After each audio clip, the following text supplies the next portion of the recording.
किसी जंगल में एक चिड़िया अपनी बेटी के साथ रहती थी। उसकी बेटी का नाम गुड़िया था। गुड़िया को झूठी शान दिखाने का बहुत शौक था। उसकी मम्मा उसकी इस आदत की वजह से बहुत परेशान थी। उसकी मम्मा उसे बहुत समझाती है, लेकिन वो अपनी मम्मा की एक न मानती।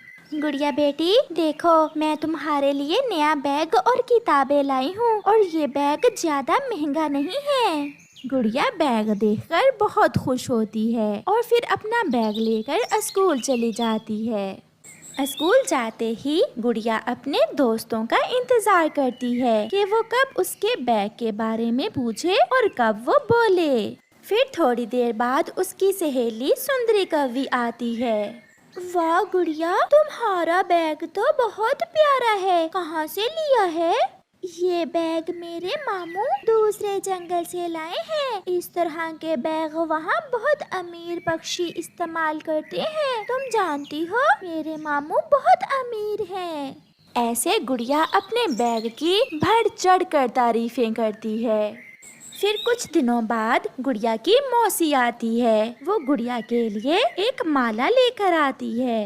वाह, कितनी प्यारी माला है। फिर गुड़िया मन ही मन में सोचती है, खूब मजा आएगा, अब मैं अपनी सहेलियों को माला दिखाऊंगी।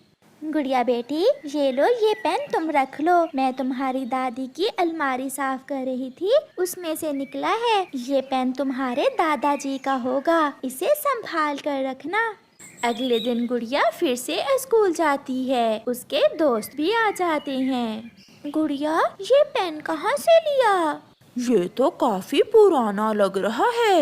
ये पेन बहुत कीमती है। तुम नहीं जानती कि ये जितना पुराना है उतना ही ज्यादा कीमती भी है। ये मेरे दादाजी का पेन है। क्या सच में? तो तुम्हें क्या लगता है मैं झूठ बोलती हूँ? तुम जानती हो कल मेरी मौसी मेरे लिए हीरों से बनी हुई माला लाई है। अगर विश्वास नहीं है तो छुट्टी के बाद मेरे साथ चलना, मैं तुम्हें दिखाऊंगी। वहाँ पास ही दो उल्लू बैठे उसकी बातें सुन रहे थे, जो के डाकू थे। जैसे ही स्कूल से छुट्टी होती है, वो डाकू उल्लू गुड़िया को झट से पकड़कर ले जाते हैं। गुड़िया की सहेली सुंदरी कवि बहुत शोर मचाती है। प्लीज मेरी सहेली को छोड़ दें, मेरी सहेली को छोड़ दें। छोटी कवि, इसके माँ बाप को जाकर बताना कि हीरों की माला ले आए और इसको ले जाएं। ऐसा कहकर वो डाकू गुड़िया को ले जाते हैं। वो डाकू गुड़िया को एक गुफा में बंद कर देते हैं। छोटी बच्ची, तुम्हारे पास जो कुछ है हमें दे दो। गुड़िया डरते हुए कहती है, मेरे पास एक पेन है। हम क्या करेंगे इस पुराने पेन का? इसे तुम अपने पास ही रखो। ऐसा कहते हुए वो डाकू वहाँ से चले जाते हैं। अब गुड़िया बहुत पछता रही थी। वो मन ही मन में सोचती है, ये क्या हो गया? ये कितनी डरावनी जगह है। काश मैं मम्मा की बात मान जाती। और गुड़िया रोने लगती है। इतने में दोबारा एक डाकू उल्लू उसके लिए कुछ खाने को लाता है, मगर गुड़िया खाने के लिए इनकार कर देती है। खा लो वरना। गुड़िया काम कर रह जाती है और बड़ी मुश्किल से कुछ दाने अपने हलक से नीचे उतारती है। फिर डाकू उल्लू वहाँ से चला जाता है। कुछ देर बाद गुड़िया बाहर देखती है कि उल्लू डाकू बैठे सो रहे थे। गुड़िया खुद में हिम्मत पैदा करके चुपके से गुफा से बाहर निकलती है और वहाँ से दौड़ लगा लेती है।